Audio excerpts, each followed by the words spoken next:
All right, tell me you're joking. We're back. Technical difficulties fixed. You don't know about them because you just tuned in. Don't worry, I fixed it. We're back with Peter Merideth and Caryn Haddix today. Mondays suck. Recorded on a Tuesday. So getting to the point where we joke about this, not in haha joke, but like depressed joking. That every day kind of sucks a little bit. Yeah. What a positive show we got. Yeah, when it comes to the news. Right. I'm actually a fairly happy dude, to be honest. I was having this discussion with a friend the other day. Hadn't seen in a while that he's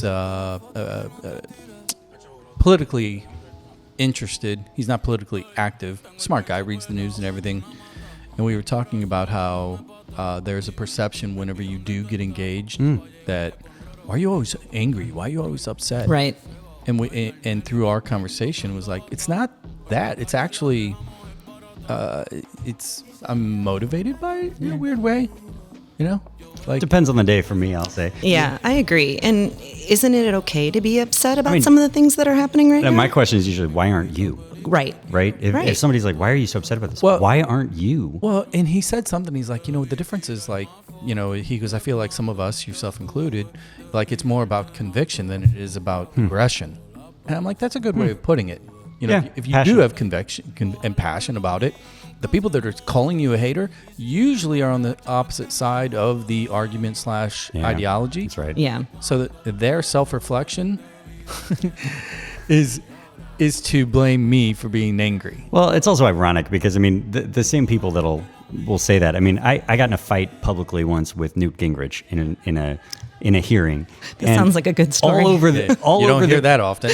Right. All over the media, or I guess the Twitter universe or whatever, where that video went, there were all these right-wing people that would scream about, how can he be, why is he yelling? Why is he so mad? And I'm like, you are the same people who literally lose your shit when Cracker Barrel changes its logo. Right. Yeah. Or when you find out the Super Bowl halftime show is going to be somebody that you don't like. Hence the intro. How you guys like this little Bad Bunny roll in? I love Bad Bunny. You know what? I didn't know that's what it was, but I like it. Oh, I did. See I the was irony? very timely. You like that? I love it. So, for those of you listening, you know the deal. Here's what we're going to do. We're going to run around the table with a multitude of topics on 2 each. I've got 2.5 today. My 0.5 is the Bad Bunny. And I only want to say one thing. My favorite thing about this whole Bad Bunny experience in the news is the amount of conservative / right-wing news pundits, right, that are so offended that America's game is going to have some foreigner. Right. And he's like the first citizen we've had in a while. Right. They have no idea that Puerto Rico is part of America. That's the best part. Yeah, it's like, oh my God, you're so far gone. Didn't Trump say the other day that he wants to overthrow the leader of Puerto Rico? He wanted to have a meeting with them or overthrow them or something, and it's like, dude, that's you. That's you, man. Right. You are the president. Right. Yeah, that's enough on that. Here's the deal. I'll say one last thing actually about Bad Bunny. If in fact MAGA's hatred for Bad Bunny is based upon what is good for the NFL and what's good for America, let's argue that who they really wanted was Morgan Wallen, right? For the sake of argument, let's say that would have made them very, very happy. I don't know who that is, but I'll nod. Yeah.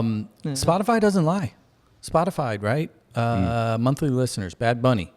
Take a guess. Anybody want to guess? Oh, no, it's in the way millions. Up there. Yeah. 80 million monthly listeners. He's now in the top 5 of monthly listeners on Spotify. Morgan Wallen, he's up. He's got a lot. I'm not going to discount him, but he's like at 34 million. That is a lot, though. Yeah. So where's Taylor Swift? She's got a new album. That's one of my topics, Peter. We'll come back to that then. My bad. Taylor Swift. Okay.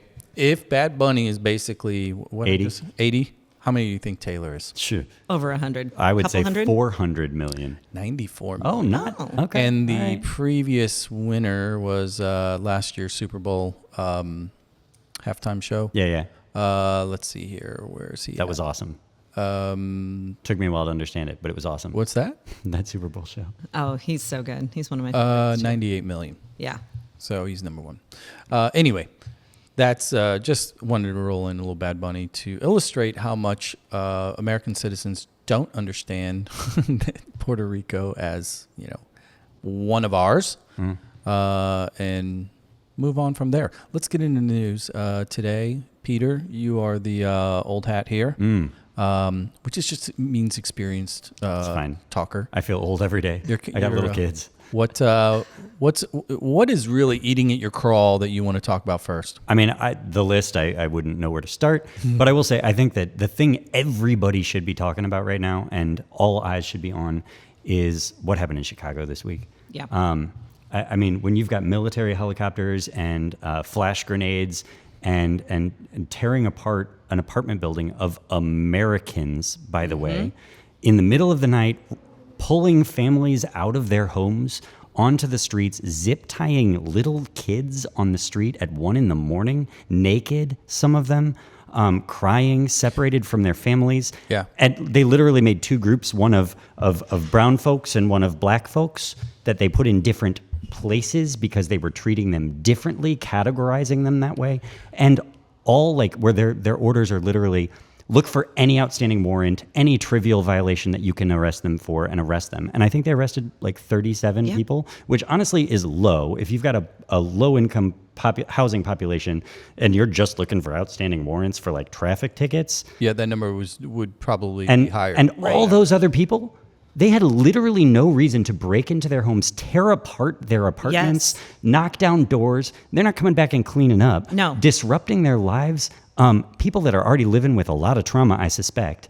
And you just added like layers and layers of the military truly declaring war on our own people. Yeah. Okay. So let's unpack this a little bit, step by step, because there's so many layers of issues with this one. Oh. So many. Where I would want to start is motive and mission. If we go back to the campaign season last year leading up to the election, the sell to the American public was, this flood of illegal immigration. We are going to fix it. We're going to get rid of the most violent of the violent and all the gang members, et cetera, et cetera, et cetera. It's going to be, we're going after the criminals. I think Chicago and what has happened here in the last 72 hours in particular has really illustrated, in addition to all of we're going to stand outside the court steps and arrest those people, and we're going to stand outside the Home Depot and get all those people. Hospitals. Oh, and we're going to literally say to the Supreme Court, we want the right to stop and arrest people and harass people based solely on their ethnicity and or language. Yep. So here's my question to you, Peter, because you brought this topic to the table. How do you manage kind of discussing this from a politician's standpoint, the difference between hyperbole and activation? We talk about this all the time. Like, I don't know at this point because I haven't figured out how we reach people who aren't paying attention at this point. You don't do it by calming down the rhetoric. That hasn't worked in the past. But you also don't do it by inflaming the rhetoric because then they write it off as that's just hyperbole. And honestly, though, these descriptions aren't hyperbole anymore. Right. They're literally war zone treatment of just people sleeping in their homes in an American city, and for no real reason other than to just create a show. Caryn, you're an urban lover, bouncer around into other major metro cities. You have been to Chicago often. Yeah. Give me your take just on the optics. As far as what is the real threat, and what are they doing, and how does that trigger you as a city dweller? Right. So I will start by saying, as a single female, I travel a lot by myself. I've traveled overseas by myself, right? I've traveled to major cities by myself. I walk around in all of these so-called war zones by myself as a woman, and never once have I felt afraid, threatened, any of the above, right? So I think the optics are there just for scare tactics as much as anything else. My questions when, I heard about this was like, one, where'd you get the Black Hawk helicopters from, right? Like, oh my God. Right. Yeah. And then second of all, why are we doing this at 1 a.m. if it's not for the sole purpose of terrorizing people? Right. And to your point, Peter, these are people, low-income people, not living in probably great accommodations to begin with, right? And you've now terrorized not only these adults, but also this whole other generation of children. Well, I think of the scale at which, or the order of operation in which they have made this visually acceptable in their world, because the first time that they moved these agents in, where were they? They were down on Michigan Avenue, Right? Ending at Michigan and Wacker. It. Yes. Normalizing exactly. step by step. Just walking down the street in their camo. Because they're right across the street from Neiman Marcus. Correct. We're here to stop petty theft, right? No, they're there to be seen. Yeah. Yes. So then, and I even made the comment, I'm like, look, anything north of 35th Street is stupid, right? Or, if you're inside of Central, going to the west side of Chicago, then it's all performative. Yes. But they leaned into it. They have leaned into the performative nature of all this. Oh, they bring cameras to every one of these things and produce Well, I was a gonna TV say, show. have you for seen it. the new commercial that came out of this? It's disgusting. It's AI. It's so with disgusting. with the Uses some the clips, black yeah. the black Yeah. ICE agent, Yeah. right? In fact, I just unfollowed him today. Our lovely local Fox man on the street, Elliot Davis. I don't know if you've been following him recently on social. have not. Don't bother, because ever since he's quote retired from news, he is now a social media influencer. His tone has changed. It has. I've noticed that actually. He is. I dealt with him as a rep when he was pursuing like unemployment benefits, not getting paid, and he pursued some good stuff back then. 1 in 10 posts, it shows him going down to homeless camps and bringing ice and drinks and being actually a good human. And then the other 9 posts are just re-sharing a lot of that kind of propaganda. Anyway. And he may not even realize. And he didn't even realize it was AI. Like everybody's like, hey, Elliot, AI. And that was the point where I'm like, unfollow, you're an idiot. So let me play devil's advocate for a second, though, because this was one of the arguments that was made from a pseudo-normal center-right individual on one of the talk shows last night. Was like, look, this is what they ran on. They ran on slamming the gas on illegal immigration and this concept of crime. And these cities, they are not winning these cities in any election in the near future. So No. they don't care about affecting the base there. But what they are running on also was the idea of these sanctuary cities that over time, whenever these individuals were locked up or arrested or found to have been an illegal immigrant, that because of sanctuary city, they were not holding on to these people long enough for ICE to come and remove said individual. That was really kind of the biggest part of what is a sanctuary city. It's not like there's like castles that house these individuals in a moat and nobody can get and we them. give them all the benefits, right? All the government Right. benefits. That's where they get all their free health care that Americans don't get. That's all bullshit. All lies. All Right. it was within the system, within the political system, not within the law and order side of things. It was really more of the policy, and they had to follow the law of the city. They were allowing these individuals to not be extradited. I mean, it's the same policy that sanctuary cities had regarding marijuana enforcement, right? That said, we're not going to use our local law enforcement to criminalize I agree. low-level drugs. So, Yeah. as you being the only previous elected individual at this table, speak to that. What is something that Democrats in those cities, like, this is something that as much as we all, in fact, the polling shows that most Americans, including 70% of independents and almost 25% of Republicans, which is pretty high in my opinion, are saying this is not how you do it. Right. What's the response? How do we move forward? Because this is all shock and awe, Yeah. but root cause is not going away. No, Correct. in fact, they're making root causes worse, I Yeah. think. Yes, like you good said, point. the generational trauma that happens to those kids. Look, in war zones, that's how you create long-term terrorists. Thank when you. kids Yes. see their parents treated like less than human or are treated themselves like less than human by the state, by the military, they then grow up seeing the military and the state and the police in some cases as their enemies. Yes. Well, it's so funny because that is exactly the fundamental argument that most gun lovers or pro-2A families make, in that why they need it all is because I need to protect my own, right? It's this passion for those you care about, and we are destroying these families. At risk of us jumping around a ton, you mentioned the sanctuary city stuff and how it's a concept that we've all kind of accepted in different ways. But you mentioned the Second Amendment, folks.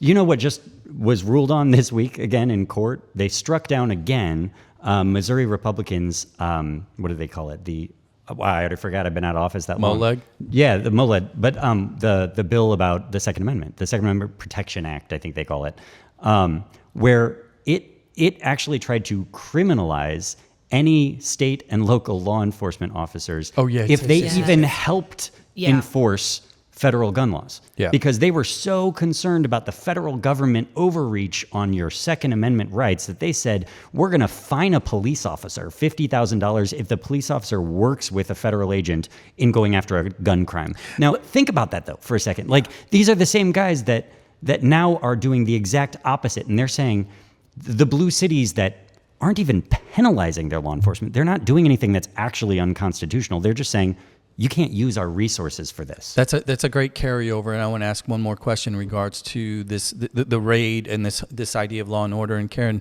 I'm going to talk to you for just 2 seconds on this specifically because you and I both know a lot of cops. We grew up with them. You know, me personally, I respect cops. I would never want their job because I look at, okay, on a daily basis, what are you doing? You are dealing with the worst of the worst of the worst, right? For the most part. It gets in your head, inevitably. However, here's my take on what's going on. How do these individuals that have been thin blue line for so long and they were so against defund the police and everything, that's really what swung them so far to the right. How do you think they feel now that these pardon Proud Boys are getting $50,000 bonuses, taking higher wages? They don't need any training. They don't need any extended. They have no education process to They are follow. being No. emasculated within the world of law and order. Yeah.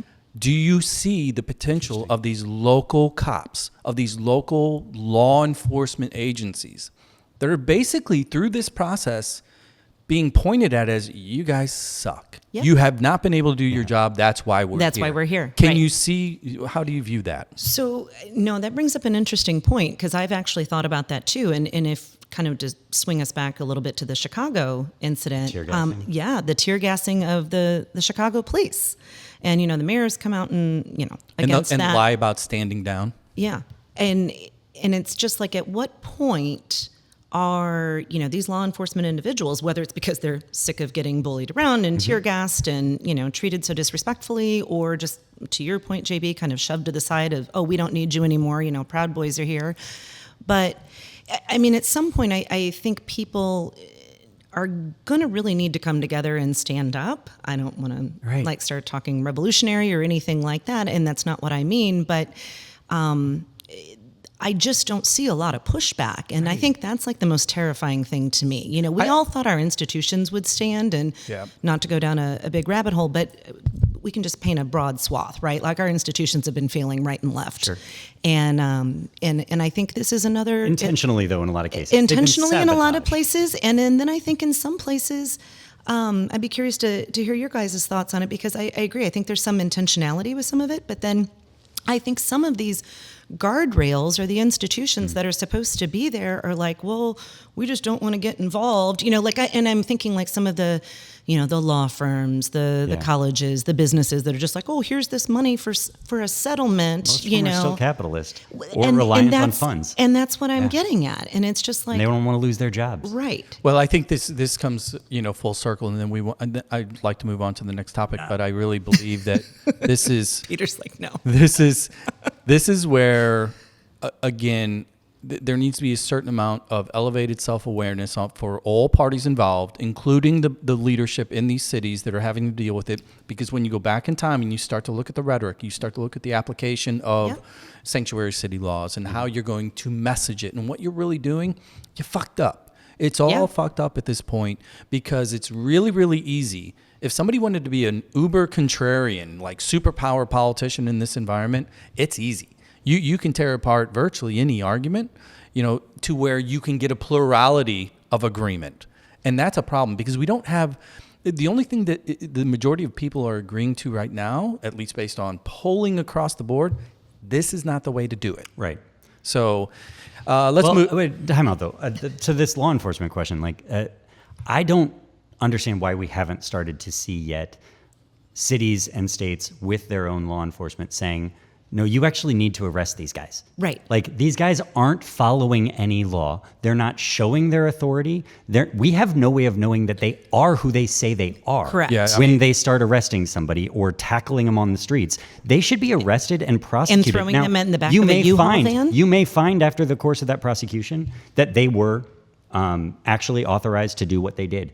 But you don't know that until you actually pursue them. And you've got probable cause right there of they committed an assault, they committed a kidnapping, they showed no identification, they showed no warrant. Those are illegal actions. And and our law enforcement, you mentioned, like, they may be feeling emasculated and whatever.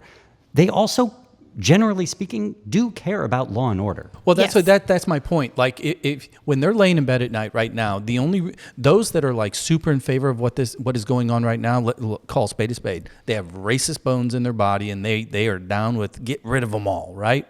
The others that are have consternation and are like, fuck this is not right, this sucks. Just look on face value. They're making more money. They got a bigger bonus. All of their student loans are being all this shit. And you're going to come into my backyard because you want to talk about a territorial group of individuals, Right? And say it's our fault that crime is so bad. This is not the sandwich mafia on the hill. This is actually the police departments across America. Right. Yeah. But by the way, they're not going after the cities with the highest crime rates. They're going after blue cities that they can paint as this. And that's what they ran on. They didn't run on clearing immigrants. They ran on trolling the left and attacking the woke liberals. Yeah, we're going to own the libs. So we're going to jump across the other side of the world here, because today, at the time of this recording, is October 7th. This is 2-year anniversary of the invasion, the atrocious actions committed by Hamas upon Israeli citizens. 1,500 plus Israelis killed, maimed, murdered, just unimaginable things. We are 2 years in. At the time of this recording, there is this 20-point peace plan that was rolled out a couple of days ago, about a week ago, by Bibi Netanyahu here at the White House with President Trump. For all intent and purposes, if you read the headlines, it does appear that what is left of Hamas is at the table in third-party countries, in Qatar and Saudi, discussing with Israeli delegates how this thing is going to play out. And I'm not going to go through all the 20 points. I just kind of want to get a big picture take from you guys on this. At the end of the day, Gaza is supposed to be given a certain amount of autonomy. There's an allusion to a two-state solution. Some of the asks are pretty simple. Return all the bodies of those that you took that are dead, and any that are alive, we want them all. We know the head count, bring them, right? And in exchange, we won't completely raise you to the ground, because that's what they're saying. Yeah. When you read between the lines, which they've come pretty darn close. I was going to say which they've basically done. I mean, we're approaching 75,000 citizens within Gaza of a population that was 2 million, 70,000 gone. Vast majority women and children, over half are women and children. I just kind of want to get like a State of the Union take on this, from each of you. 2 years into this thing, and this, look. The Middle East has been at war since the inception, for generations and generations. Do you feel any sense of not happiness but relief that we're at least at this point? Hope? How would you? Yeah, Peter, you first. I mean, I don't know, to be honest. I don't know much about the details of that proposal or how realistic it is, but I can tell you that it is hard to see any signs of hope when you look in that direction, because all we've seen is just devastation. Well, I think about, and you reference it, the easiest way to make an enemy is to hurt someone's family member. Yeah. Yeah.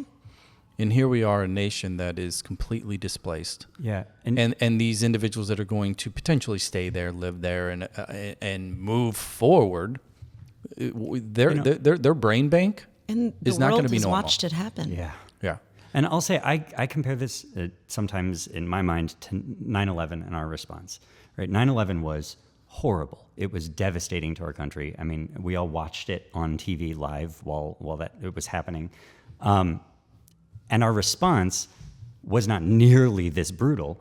And even then, I was saying, like, well, this is wrong. What we're doing is wrong. We're not actually addressing the problem. What we were largely doing was creating more people that consider America the enemy Correct. and are likely to be terrorists in the long run. Now, I think we did some things right as well. I've got family members that were even there for some of it, and I think there was some nation building and work like that we did.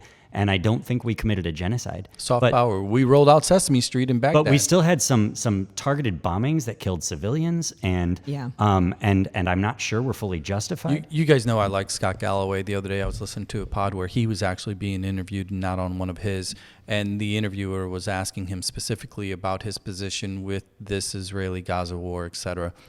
And he started to lay out, because he's really good at creating like statistical anecdotes, like how do we compare and contrast what's going on there. He goes, you need to think about it this way. For those that are surprised by Israelis' response to what happened on October 7th, he goes, if you want to put it into numbers, it would be like, imagine Mexico or Mexicans invaded Texas. And what they did is they went to the UT campus in Austin and wiped out all those individuals and then rolled over to SMU and took half of their freshman classes hostages. What do you think the response would be from the American government, Texas government, and what it would do to Mexico, right? Mm-hmm. So when you start to paint the picture as to, you know, what is a compare contrast? Because all we are seeing is the atrocity and horror and everything on paper, right? I'm not sure, though. I think my point is simply, I'm not sure that our response would be justified even in that case either. No, I understand. But you want a real example? The mental state of Pearl Harbor. Right. I mean, we responded to Pearl Harbor where it was actually a military facility that was attacked. The number of civilians that were killed was relatively small in that, but it was literally a base that was attacked. And our response, destroy 2 cities. Well, bingo. We're on this simpatico here. You were reading my mind, because this was something else that he pointed out, and I knew this too as a lover of history. Here's the biggest difference between what's going on in Gaza in particular, as it relates to Hezbollah, Hamas, etc., those that are affiliated together, versus what happened in World War II. That was a government state entity. When World War II is coming to an end, the difference between Nazis and the emperor and the Japanese military, in both cases, they went to their troops and said, enough. In fact, in Germany, they were moving women and children to the countryside knowing that the cities were going to be bombed, right? And when it was time, they instructed everybody to lay down your guns because they wanted to protect their families. The emperor in Japan did the same thing. You know, whenever his really militant leaders within the army were like, why are we not fighting? He said, look what they have done to us. We need to protect the rest. But will Hamas, these arms ever be laid down? Bingo. No. That's the biggest difference. That's a fair point. No, and by either side, to be fair. I was just going to say that, by either side. Because I don't think Hezbollah would say that Israel is ever going to stop doing what they've been doing either. Hence the flywheel. And isn't some of this, I'm going to take us in a little bit of a tangent, but isn't some of this Netanyahu, like, kind of like a little self-preservation on his part? I mean, look at what Putin's doing in Ukraine. Well, that was the big, or what Trump's doing here. What Trump's doing here. That was the biggest. That was my biggest takeaway from that press conference the other day when they announced this whole peace deal. If you listen to it and you watch it and you read any of the summary of it, he simply states, if these things are not met, these 20 things, we will, quote, finish the job. Yes, I did hear that part. Yeah. That's complete annihilation. So as much as I'm... And all it takes is them to say, well, you didn't accomplish these 20. Yeah, I just want to figure out, okay, fine. They claim that we're bringing peace to the Middle East. How are you ever going to bring peace to the minds and the psyche of these kids, of these wives, of these family members that are left that have to go through and that's this? where it's not just fighting... Isn't Jared Kushner on the job now? Right? Isn't he being sent over there? Well, that's a whole other... Yeah, to make money for the family. Right, exactly. I mean, really, the real estate developments. It's all about money. That's all it... Well, which one might, going back to post 9/11. Correct. I think there was a case to be made that was all about money as well. And 100%. even the nation building and good stuff that we did, I think a lot of that was about money. 100%. But I will say another big difference here is I think a lot of this, they're not fighting a state military power. Correct. They're fighting what we call terrorism, which is such a loose. But it was the elected government that then never allowed for another election. Right. And that's the free pass. Yeah, but I'm not sure it was a government that really had power in the way that like Japan or Germany that we're talking about did. Well, it had enough power that if you wanted to be the government to replace that power, you would have been hung from a crane in the town square. Yes. But their way of, well, that I'd say that's true in Germany too. But the way that they operated their fighting looks more like independent cells and crime, honestly. Like horrible attacks, but not as organized. Yeah, but I think as long as it is the highest level of power within the region, that is the default government. Yeah. My point is simply, though, that I don't think even if that government said, our troops are done, that ends it the same way that it would have in Japan. And they're right next to each other. Yeah. Unlike, Japan being across the globe. For us to be able to say war is done, well, that's easy to say when you're that far apart. Yeah, I mean, Eisenhower's quote, I believe it was Eisenhower. I may be wrong. Somebody text the show if I'm wrong, but basically it was like, when he was asked why did we continue to bomb, after we knew we had won, he's like, because we need to remind them that, there was a winner and a loser. Wow. We've been there. We've done that. Yeah. Caryn, your turn. What you got? Well, I mean, since we're talking about the Middle East and military and whatever, I'll chime in here as a military mom. Do you go hoorah? Nope. You're Navy. I do not do that. Yeah. And yes, anyway, I don't speak military, so I constantly am asking Colton to interpret things for me that he's talking about. But he's on his second deployment currently. Was supposed to be in the kind of South Pacific region for this one. Should we put this conversation on a Signal chat? Right. Yeah. Let's do it. So he, they ended up getting rerouted to the Middle East about 2 months in, just because things were starting to pop off over there. That's when Israel was starting to bomb Iran, and Gotcha. So there were just things on multiple fronts. Fortunately, he's been able to stay out of the fray and is allegedly on his way back home, but we'll see. How do you react to global news as a military mom, as a single mom? It's terrifying. Like, what's the combination of sad, mad, glad, frustrated? How do you true it up in your head / heart? I mean, honestly, I probably run through the gamut of those emotions every time I hear, one of these crazy stories, knowing that it's near, where my son might be, where his friends might be. Like I said, I've been fortunate that he's on both of his deployments been able to stay pretty much out of the fray. Some of that is the job that he has within the military, and then some of it is just, I think, sheer luck on where, he's been stationed. But it's just, I think as a military mom, military families, that are listening probably appreciate this sentiment. You feel like they're all your kids or your husbands or your brothers and sisters or what have you, right? And so you don't want anyone's loved one who is serving our country to be put in harm's way. So anytime I hear these things, and, certainly when, Colton reaches out and is like, oh, hey, go in here now. And I'm like, some of it is like, I'm glad to know that he's safe, so I love to hear from him. And some of it is like, I don't know how much of this I want to know. Mm-hmm.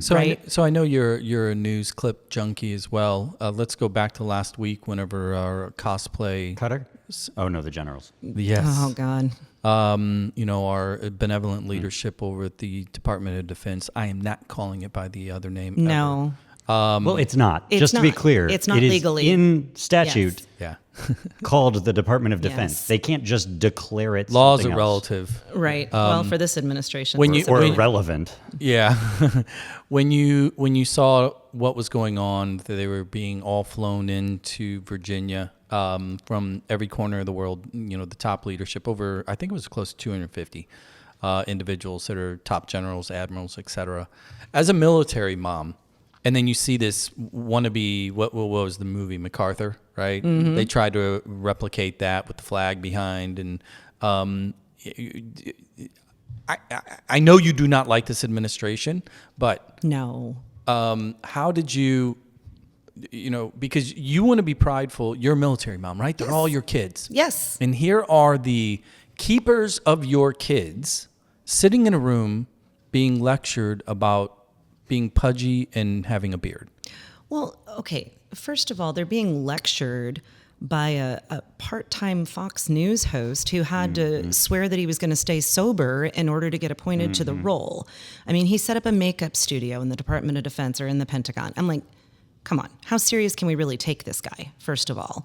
And then, I will be honest, though, when I first heard about this meeting taking place and given some of the other things, that have been going on that we've talked about, both here nationally and then internationally as well, there was a moment that I was a little terrified. Absolutely agree. Right? I was was like, oh, what are we doing here?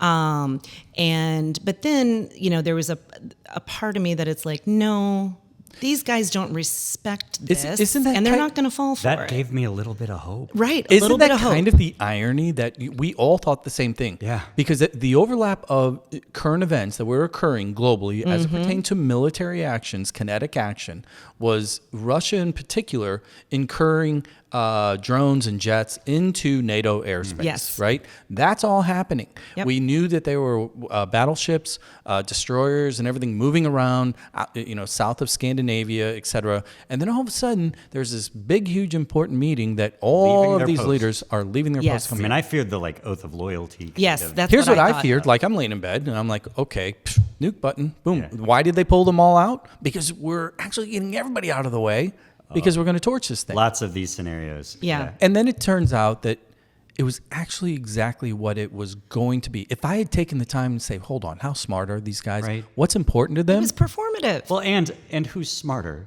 them or all these generals? Right. Yeah, exactly. Because I think that's the part that I may have underestimated. Like, no, they're not going to pull one over on the top generals No. from around the world.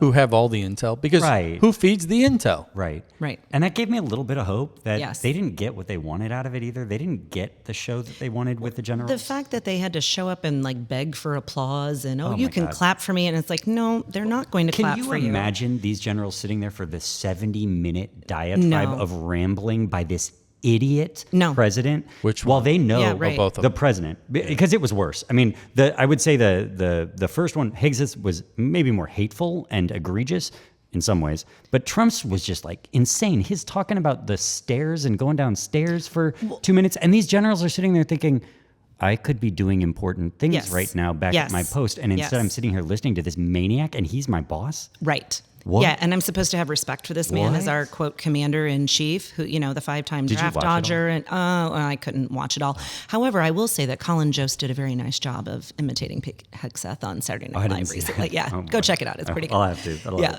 it. And it was almost like you could almost take Colin Jost more seriously than you could take Yeah. Pete Hegseth. Like that's where we've They are gotten to as a caricatures country already. Yes. Yeah. Yes.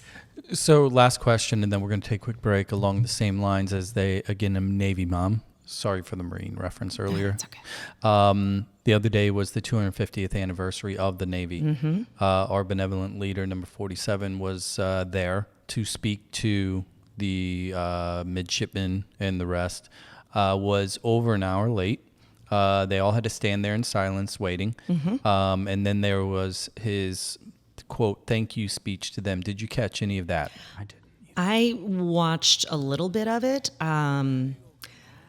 I will tell you that the Norfolk base is where Colton lives when he lives here. He's stationed out in Virginia, so I've been there, and I was not happy to see that. I was not happy to see them, cheering and clapping behind him. However, these are level enlisted Yeah. They also servicemen and picked women. the ones to stand behind him. Well, and I was going to say, and I think they were probably handpicked. They, maybe were told, hey, look happy, look, Paid cheerful. actors. Right. I wouldn't put it past them. I Yeah. really wouldn't. All right, here's what we're going to do. We're going to roll out with a little Bad Bunny in honor of the American citizen that will be playing at the Super Bowl halftime show. Everyone has 4 months to learn Spanish. Which is so brilliant. I actually put a little post out there. You know, it's the same thing. You know, all of you MAGA have 4 months to read the Constitution. Oh. You know, let's get all brushed up. When we come back, we're going to be talking some local/national politics and probably 2 other things that are on these guys' mind. Thanks for listening. Subscribe. That would help us. And we'll be right back. See you in a second.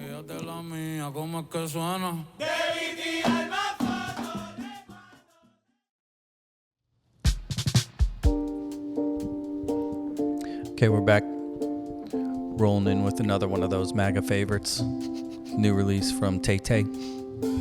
I heard you call on the megaphone. It's actually pretty good. I haven't heard this. It's so good. Is it? It's so good. You've listened, haven't you? Oh, multiple times. I have not. That's This a is good actually the first notes that I've heard of the album. It's really good. Same. It's 180 degrees different from her last album, which was the Torture Poets Department. And, you know, it was very melancholy and very, you know, I don't want to say bitter woman because I feel like women get a bad rap sometimes with those types of comments. But this one's fun. It's fun. She's happy. She's having a good time. So The art is intriguing. She's really, she's feeling herself. I guess you have that right when you're that big and successful, right? yeah, She's powerful. love it. Yeah, it's it's just like when I think of everything that's going on, you like current events, through the political lens, and then I look at this parallel world of how our pop culture kind of exists at such a huge plateau, right? Mm-hmm. You know, there's the sporadic one-off that might come out of Great Britain or Korea. I was going to say K-pop. Yeah, K-pop's right? huge, yeah. You know, and that's, you know, go back to Psy when he had that hit, Gangnam Style, right? There's decades of gap between the relevance comes back. But for us, it's a matter of week to week to week to week. And is that true globally? yeah. I do recognize that we're sitting here in America.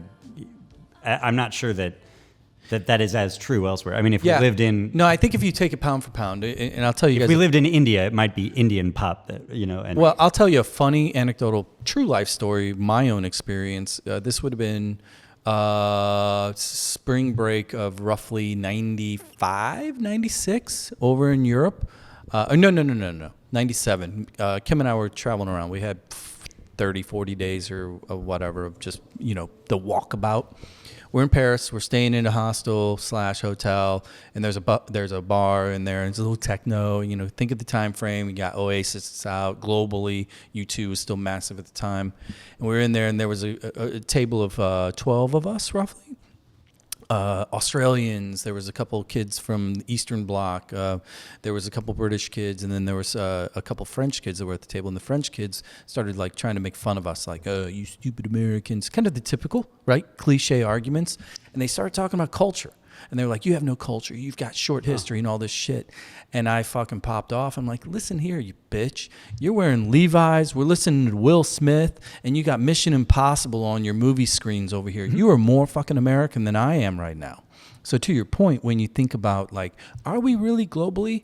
The answer is yes. Whether it's music, whether it's movies. I would have said without a doubt in the 90s. Still today. I'm wondering if it's as true. Country music, in fact. Country music is huge in Europe right now.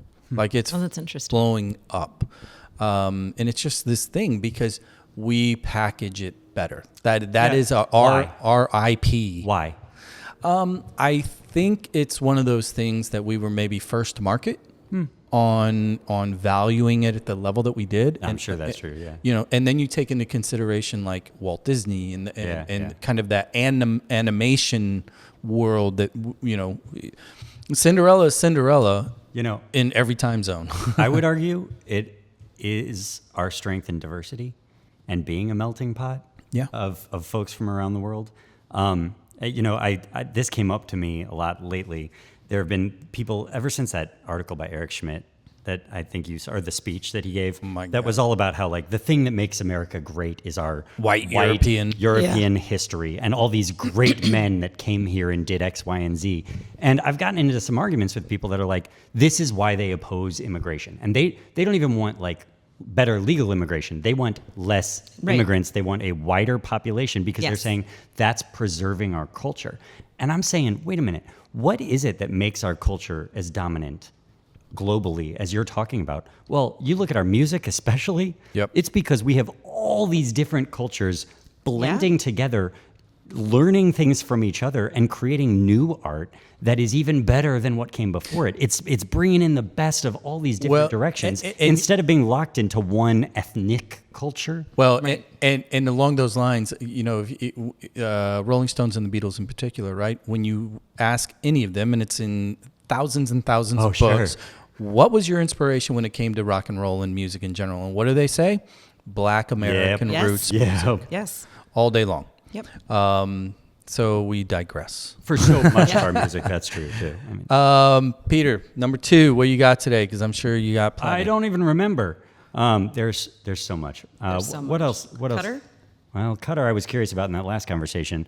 But I did want to talk about in the context of things like the shutdown, because the shutdown's probably the other big thing we should be making sure we're talking about.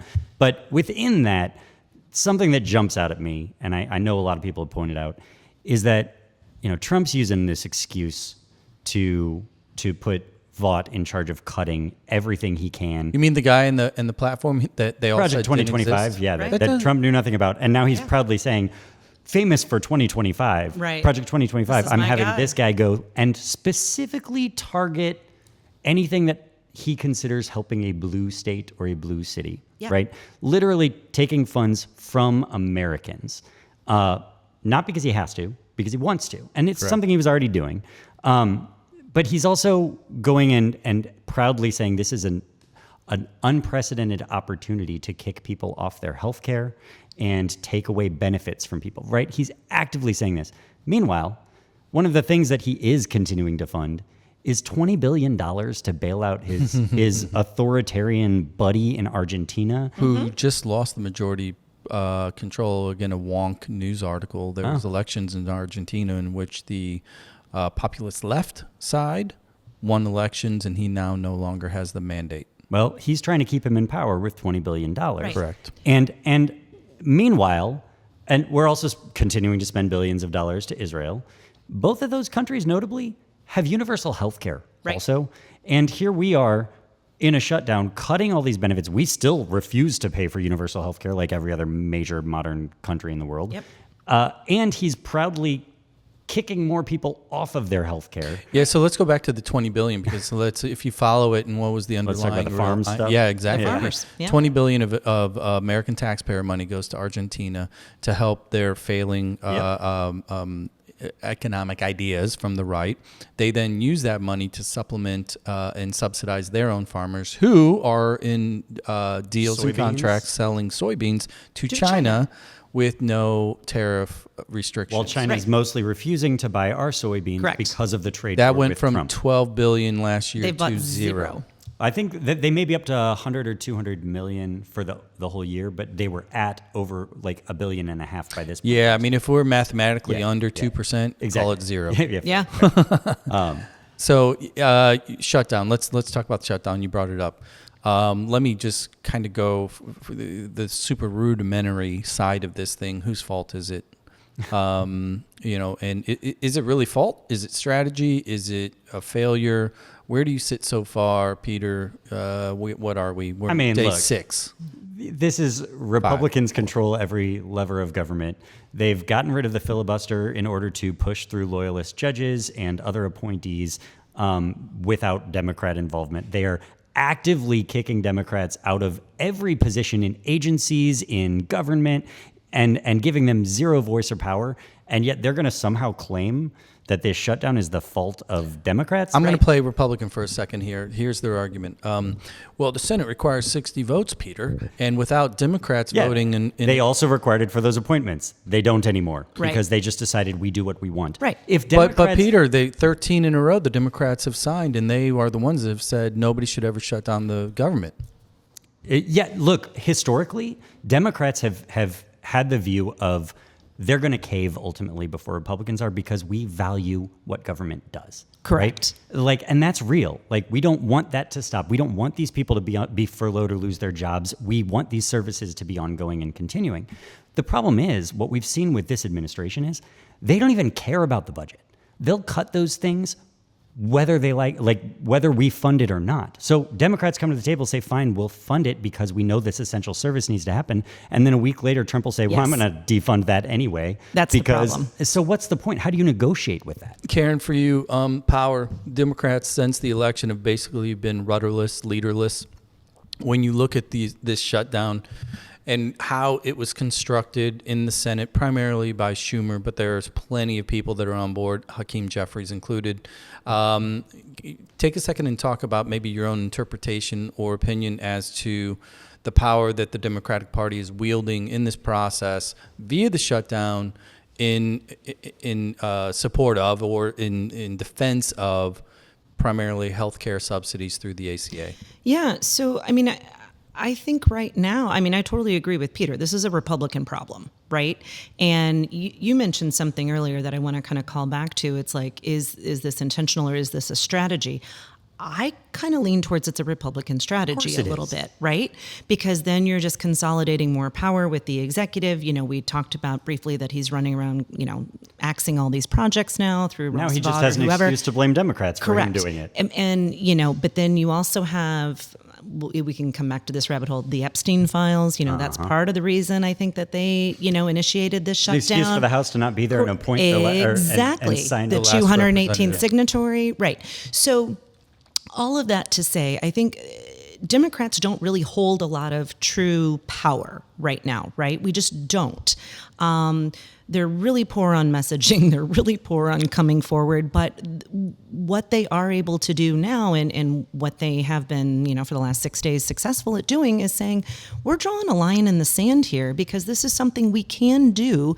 What you are proposing is going to hurt you know, not only our constituents, but also Republicans, a lot of your constituents. And I think that's the difference. The trouble is Trump is celebrating that pain. Right. Literally They saying don't this is care. a rare opportunity for us to cause pain for all these people. He'd rather go put the money into his new ballroom, which is the gaudiest, disgusting thing I've ever seen in my life. The funding is not being stalled for that either, by the way. Yeah, whatever.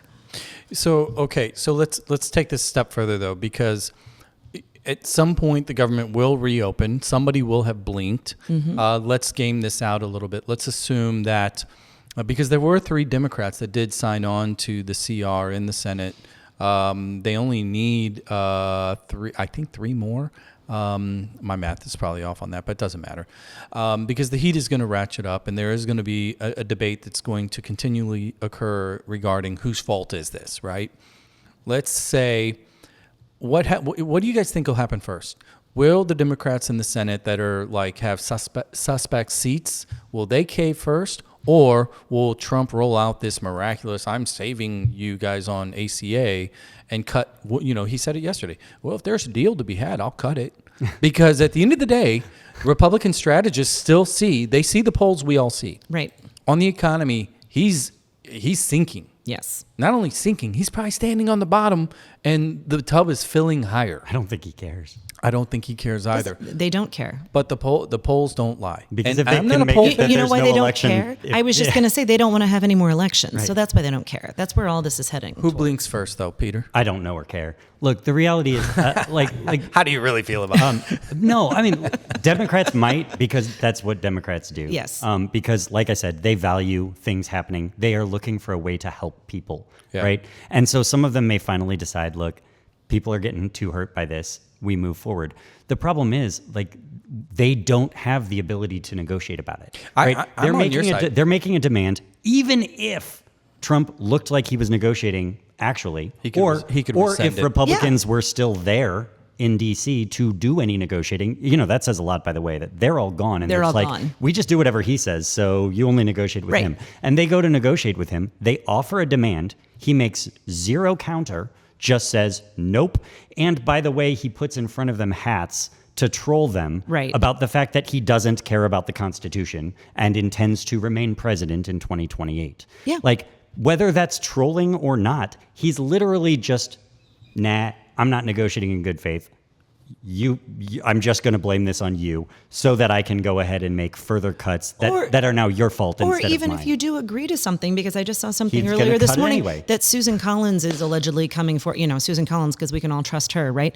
But she's allegedly coming forward with some sort of deal for the Senate. And it's just like, okay, well, what if we all sit down at the table and agree right now, 2 days from now, a week from now, somebody's going to change their mind. Somebody's going to get upset. cuts it anyway. Exactly. So you can't really trust any negotiation that's taking place because they're not operating from a place of good faith. So, let's take this a step further and let's look at the population that is actually going to be affected here. I saw numbers where roughly 22 million, and this is across multiple sources, 22 million Americans that are on the exchange that are going to be affected by this thing timing out, in which they're looking at anywhere at the low end, 60, 65% premium increase, high end up to 120% premium increase on their medical, assuming these credits expire. Okay, of that number, 70% are from Republican districts. Yeah. 70%. At some point, let's take this idea that they don't want any more elections. Okay, let's shelve that just for a second for the sake of this conversation. How will, for example, senators that were elected in 2022, they're going to be on the ballot the same year once Trump's on his way out, 28. Let's assume the elections occur, right? At what point do these senators and representatives within these districts that are going to get slaughtered, that their population is going to be Are slaughtered? Or are they just going to lie and say it's Democrats' fault again? Exactly. But you they'll can't. just If you're yes, they can. if you're in a district, take Mary Miller over in Illinois, 13 or 15, whatever. 98% vote for her. No Democrats ran. How do Missourians keep voting for Republicans even as their own hospitals close? Well, and because even they as we still keep- say it's Democrats' fault. It's Obamacare's fault. With this ACA Yes. subsidy, But don't you all they believe still it- see is, don't you believe well, in- that's Obamacare being broken? Do you believe in Newton's third law and so much that eventually this shit snaps back the other It's way? hard to keep believing it. It is. I mean, I tend to like to have a little bit of optimism that the pendulum's going to swing back at some point. But, I mentioned this to you guys during our break. There's zero accountability happening anywhere at any level. For truth. There's no accountability for truth. corruption. There's no accountability for corruption. There's no accountability for crimes. Right. Nothing.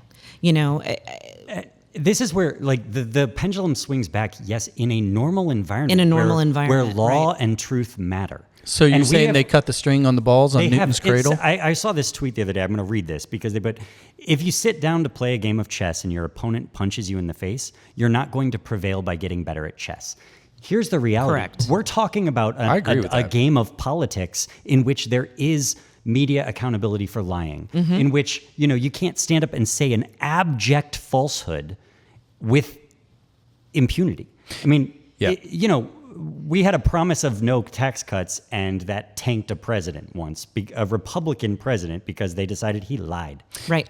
So- I think our media Or no has tax grossly increases, rather. failed us over Yeah. these last several years, but we don't need to go down that rabbit hole. But I just wanted It to used point to that be out. one lie would take Yeah. your political Yeah. career when you got caught lying. Now you can lie literally everything out of your mouth is a lie, and you it's just totally keep saying fine. it because it's the norm now, So- because the president made it so. Access Hollywood, Rust Vault, take your pick, the crypto, all these things that are on tape that are all real. Yeah. They don't matter. Right. They don't matter. January 6th is the biggest one for me. Yes. Yeah. And really that's 1A, 1B, And is then the fake pardoning electors. them all. Not only Right. Well, like now they're all January ICE agents. January 6th was really, really bad. We all Yeah. know what we saw. Yeah.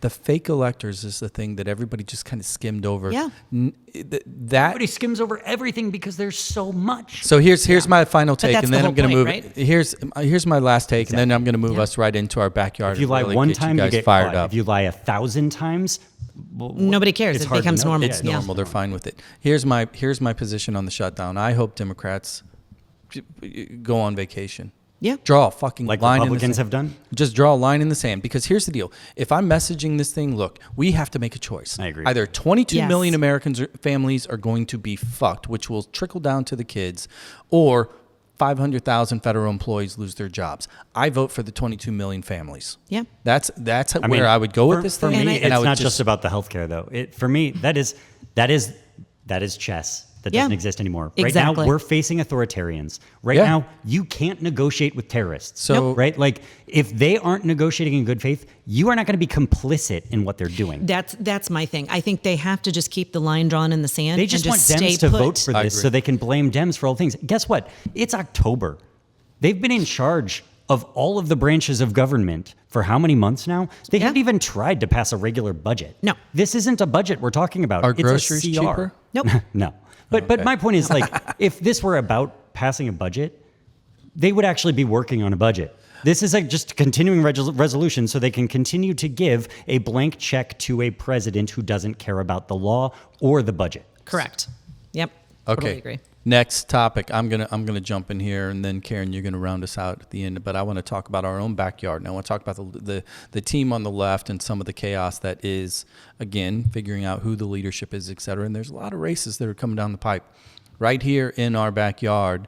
Over on, and I'm going to reference selfishly, Ryan Sheridan is a Kirkwood resident, mid-30s, single man who is a Republican running for the Mo 2 seat against Ann Wagner. He is trying to primary.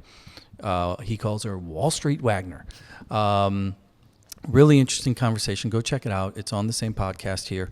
And that's race one I want to point out. Number two, within Missouri 2. We've got Fred Wellman on the other side of that. Yeah. Fred Wellman announced last Yep. week that he is running as the Democrat for that seat in this race. Fred is super interesting, intriguing individual, famous nationally For the Lincoln Project and his role in Midas Touch Touch. Project, pods, etc. Hundreds and hundreds of thousands of followers. He's going to be able to raise money. He's going to be able to create a ton of content. But I'm already noticing on his local pages, he is not a household name in Correct. Missouri 2. Yeah. He's a household name in the Upper West Side, that being New York, for those of you wondering. Right. But he's not in Wentzville. I mean, he's just a household name among people that are really into politics. Correct. Yeah, I So agree so with that's that. going to be very That's interesting it. because as he grows that, I think he's going to have the ability to tell a bigger story. But the real thing that I want to talk about is Missouri 1. At the same time, I think it was 24 hours later, the previous representative for the district announced her re-entry into the race to try and primary the current Mo 1 rep, that being Wesley Bell. Cori Bush is back in the news as a headline and wanting her seat back. I'm just going to give my 2-second thought real quick. I think it's awful for both races. Simply because the Republicans are masterminds at creating a false equivalency and scaring the shit out of racist individuals. Yes. So if I had my druthers, she would not be running. Is Wesley Bell the guy I love? No. But is he less of a threat to Fred Wellman's race? Yes. Yeah. And I believe it's important to keep the chess analogy, keep your pawns on the board. Don't lose seats unnecessarily. And if you can get creative with fewer pieces, which is what we have in Missouri, you got to get creative for the greater good. So all of that being said, you guys are very in tune with these individuals. Caryn, I'm going to start with you. What's your take on the headline? Because I know Peter's just stewing right now. Yeah. So Cori Bush is back. Are yeah. you happy, mad, sad, glad? What is it? I'm not excited about it. I'll be honest. You were a Cori Bush supporter. I was initially. Yeah. I was initially. Same. I wasn't super mad about some of the things she did as our representative, but also wasn't super excited about some of the things she did as our representative, right? Was not excited to see Wesley Bell taking, I don't even know the number, but 9 million. yeah, APAC donations, right? 8 or 10 or something. Yeah. Yeah. Not excited about that. But, that's pretty rampant in our Congress as a whole these days. So, that's a different conversation, I think. But yeah, I'm just not excited about it. And not only for the reasons you mentioned, JB, but I just for the region as a whole, like, can we just not get like Peter? Maybe you could run. But He Peter's sold like, his soul. Yeah, he's Peter's like, out west at 270 now. He loves Peter's when I like, point that out. God, no. No, but I mean, I know we have some really good, strong, caring people in this region, and why do we just keep recycling the same people over and over? I'm going to push back a little bit because I think that Cori is one of the strong, caring people. Yeah. I didn't agree with everything she did when she was in the job, but she approached it all with passion and caring for people. Like, I really do believe I knew her pretty well, and she always cared about people. Sometimes I don't think she did it in the most professional of ways. She was new to the Well, job. let me give you a compare compcontrast though. Like I think nurses care about patients, but they're not a surgeon. Well, but And there's a pragmatic guess reality what? in what I want out of Again, the bigger picture. No, we're not playing chess anymore. We That's need true. people that approach this job differently. I need somebody that's going to go. Let me ask you a Wait, simple let question. me finish this because I think this is important. Like, we need people that are going to go fight like hell. Yeah. At this point, I'm sick of this. Like, and Wesley, I've known him a long time and I've liked him. I've disagreed with a lot of things that he's prioritized right now, but I don't see him out there fighting back against fascists. I was actually just going to make that same point, Peter. I would say, like, if I had to choose between my fighters right now in this moment, I would take Cori every day. Within a heartbeat. Yeah, Because but isn't that winning a battle as opposed to the war? No, this bullshit. I'm sick of. You and I But- fight about this all the time. No, this idea of but they're going to. It's not a fight, it's a disagreement. Cori, it's a fight. They're going to use Cori as the example of all the things the left are in. Yes. They're going to use whoever they have. Whoever they it have, doesn't right. matter. It doesn't Because if matter. it's not Cori, then But- it's Ilan, So you don't. or it's you Rashida, don't or it's not AOC, fight. right? You don't not fight in Right. the hope that they're going to be like, oh, look how reasonable these Democrats are. No, then they're going to say Joe Biden's the crazy radical. I'm sorry, that's absurd. They're going to say Hillary Clinton is the far left communist. I'm sorry, again, that's absurd. Yeah, but it's a They're list always of going to priorities. have AOC. They're always going to have whoever they It's want. a policy list of priorities, and at the end of the day, there might be 50 things that people are arguing about within this country, from trans rights to the price of beef, right? We can take all these things, and it could even be their opinion as to what should be going on in Djibouti, right? We were just joking about that. Here's my point. When an individual walks into the poll and they get ready to cast their vote, they are not thinking and balancing all these things equally. There's a certain amount of things, usually 3, that results in this is going to be what swings and wins an election. And the number one reason that the last election ended the way that it did, it was not immigration. It was the perception of the economy. I don't care what the poll is. They all said the same thing. No, it was people not showing up to vote. There was, I mean, there look, was the same amount. We had not percentages. over 100. Well, not percentages. and let's But not- percentages went down, especially for left-leaning people, because they were just frustrated. So and then these disaffected with tremendous everything. arguments that were being made didn't motivate people. Because we aren't lifting up the people that are the passionate voices. Instead, we're trying to moderate our tone to reach a middle that doesn't exist anymore. Do you think Yeah. that Cori Bush inspires Yeah. a majority of Americans? Maybe not a majority of Americans, but I do think she How about inspired them. how about a plurality? Do you want me to name some Republicans that are the furthest extreme on the right and ask the same question? Yeah. Because the thing is, they're not tanking. Within their districts, I get it. But they're not tanking Republicans nationally, right? I just think and that- they're actual radical white supremacists, right? I don't our disagree with radicals you. are somebody who will literally protest so that people don't get evicted. Right. Like, that's what being Right. radical means on the left. Being radical on the right, and yet we're saying we can't be that. We can't be for universal health care. We can't, because that's just going to sound too far left. Right. We can't. Yeah, but have I'm gonna that. go back to the- No, we have to have people within our party that are pushing the envelope to the left, or the Overton And- window keeps moving further and further to the right, where right now our moderate Democrats are basically Ronald Reagan. And can I just point out, as the only woman at the table, that a lot of times it's the women, right? Amen. The outspoken women of color specifically, Especially. that are I'm a huge- getting the bad rap, right? Like, oh, you're so we're always aggressive, right? We're but we- always angry. So let's just not put any of them up as our nominees or candidates, because they're just going to paint the rest of us. That's as not what I'm crazy, saying. right? I'm speaking specifically about Cori Bush in St. Louis, in Missouri, with a massive race that's right next door. For example, where I'm going to go with this, AOC in New York. I'm an AOC fan. I love like her. hands Love her. down. I like her, the way she communicates. I like how she rolls it out. I love how she trolls JD and the crew. Yeah. Like, so for me personally, this concept that it's, it's just strong women, I don't buy that. I think you have to look at what is the scenario? What is it about? What is about Cori? Yeah.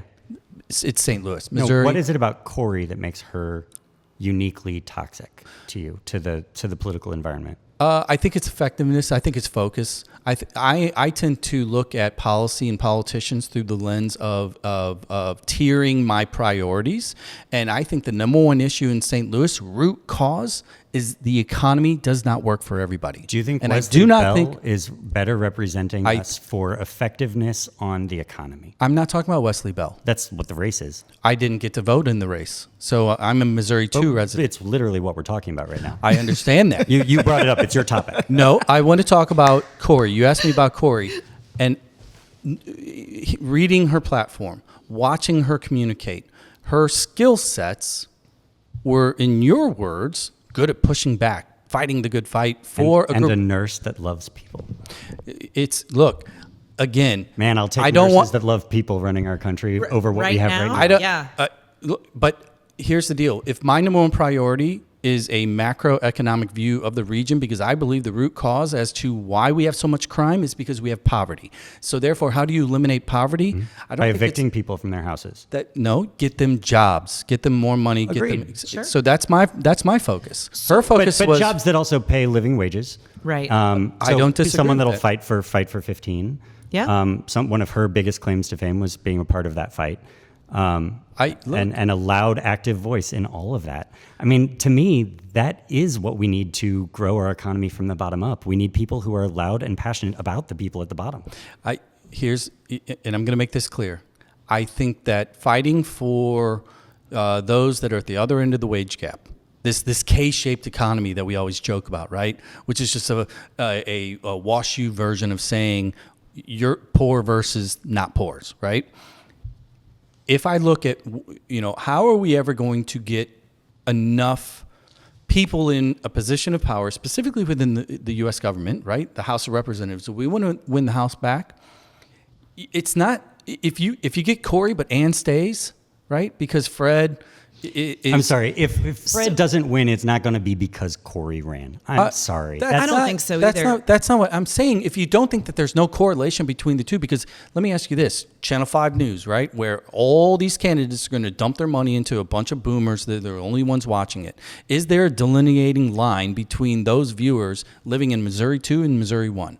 Because the messaging is going to be the same. The Republican Party is going to be able to say, we get to put two names on here, connect them all together, and it is what it is. Who are the Republicans going to run in the first district? Oh, Nobody. no, they're not. Because we're talking about a general election versus a primary.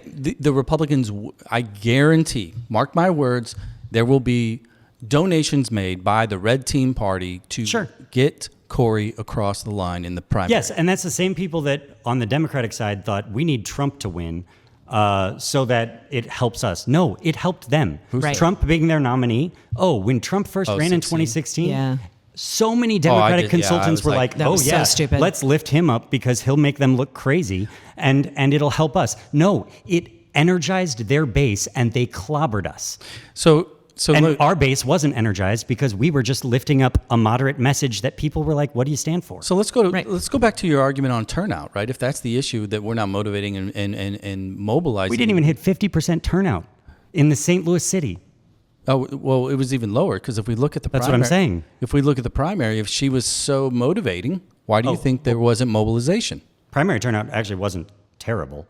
But I'm saying in the general elections are where we don't have Democrats turning out to vote because they're disillusioned and not excited, and they don't think Democrats are going to change it. They don't think Democrats are going to fix it. Yeah, but in spite of the AIPAC spend that came in for Wesley, the reality is she didn't have a fan group because they did not mobilize. Well, but the messaging against her was also incredibly powerful in that cycle because there was AIPAC money, millions and millions of dollars just saying, look at this crazy black woman. She's a radical. We can't trust her. We need somebody that's stable and policy focused. And I'm sorry, but that's very effective in a campaign.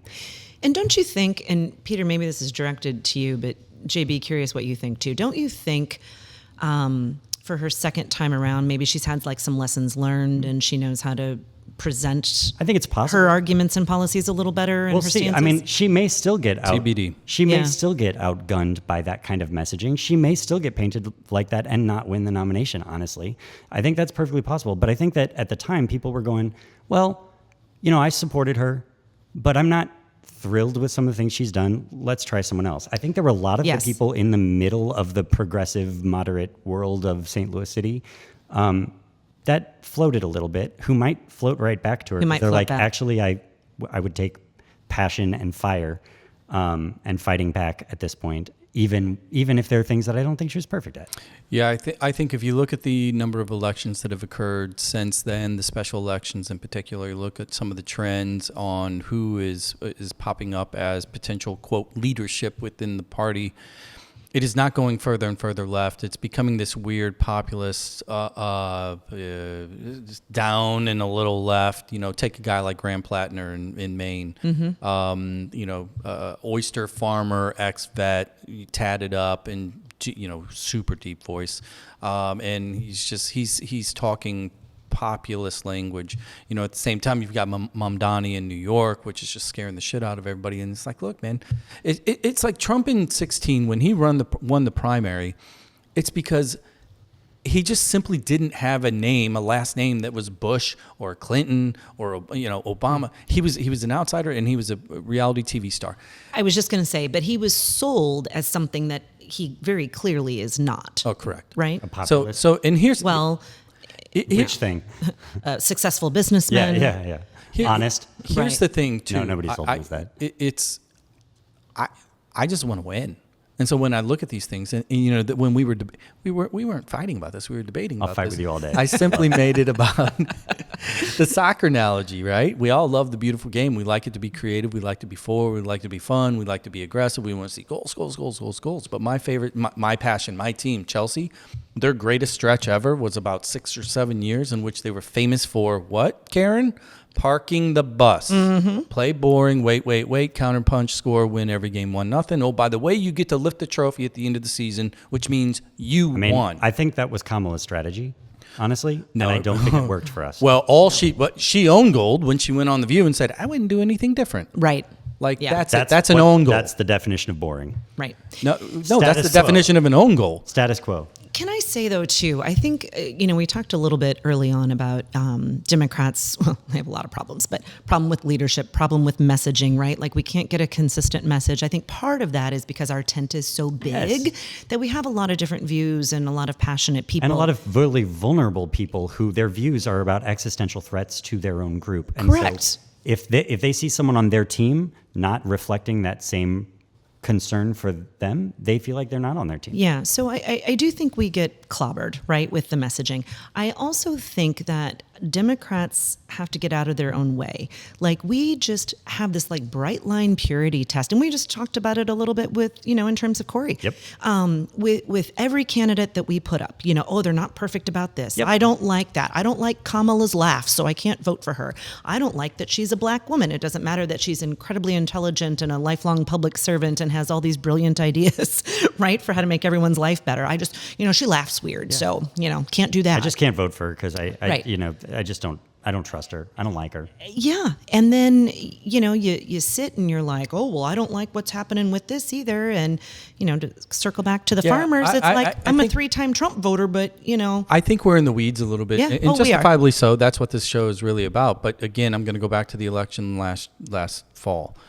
Here's the reality of the situation, again, based on every ounce of polling that was out there, and why people chose who they chose is because the perception and the reality of the expenses of the average American household, the kitchen table issues, was exploding. It was stressing people out, and therefore the vote was about, I hate this term, change, right? Because he lied. He lied about how he was going Yes. to do it. That's what I go back to. The election was about lies. I'm Lies. sorry. The election was about lies and no accountability. And here's Correct. to your point. Here's or the lying. thing. Yes. Here's the thing. The reality is, me being a nerd, econ lover, I'm seeing the trend. I have a family of 3. We all have expenses, within our houses that we know definitively, and every single fucking person listening has the same exact issue. Yep. In that groceries are high, insurance is going higher, Rents and mortgages. Everything's going up. So all the promises that were made and this whole Liberation Day and how it's going to work and they're going to pay for it and all this shit, it's all fucking lies. So, so again, I want to avoid as many own goals as possible because if we just stay smart, I love the line in the sand with the shutdown. I'm telling you, the election will be based upon where the economy stands. The election will be on war happening in our streets by our own military. The reality is, again, you're talking chess. You're talking normal politics, normal elections. That's not what we're facing. Are we going to talk about the pigeon that knocks them all over and shits on the board as well? That is the world that we're in. I mean, honestly, that's what we need right now. And so, you So talk about soccer as the example. Soccer has a referee. They have to all follow the rules. Somebody gets a red card and gets booted if they violate the rules egregiously and put someone in danger. Right now, we don't have anyone throwing out the red cards. In fact, the Supreme Court did the opposite. Well, we do have referees, but their houses are burning down. Yes. Right. But our Supreme Court has even gone so far as to say, if Trump did that strike, if he ordered that and it was an official act, well, he's actually immune from prosecution for it too. Right. And that means that we cannot play the usual games and worry about playing it safe for winning an election that may or may not happen. We have to look for new kinds of leaders. And I'm sorry, they're not even likely to be politicians, because in the history of our country and the world, it's the Gandhis, it's the civil rights leaders, the people riding the buses, people making huge sacrifices that create the real change and resistance to tyranny and oppression. Who do you like outside of the political realm? I don't know yet. Haven't felt it? I haven't. I don't know them, yet either. But I think that's who we need to be looking for. It's not who's the best candidate for X, Y, and Z election. Most of them are going to follow the rules of politics. I need to look for who are the activists in Chicago and Portland right now, or in LA, leading resistance efforts in an organized, peaceful, and effective way. That's what I think we need at this point in our human history. So now that we solved world problems, why you a little fired up today? I am. I was going to say, you got him going. Monday suck on a Tuesday. Well, we didn't do this last week, so we've got a lot of pent up energy. Yeah, we'll keep it a little bit more consistent. Caryn, I don't know if you're a long-time listener, but you're a first-time talker. Did you enjoy yourself today? I did. This was so fun. Come back. We didn't even get to half the stuff I wanted to talk about. Like Peter says, I mean, there's so much that happens every day. It's kind of hard to keep track. Absolutely. Well, we'll keep them coming. This has been fun. Thank you for listening, everybody. Give us a quick subscribe.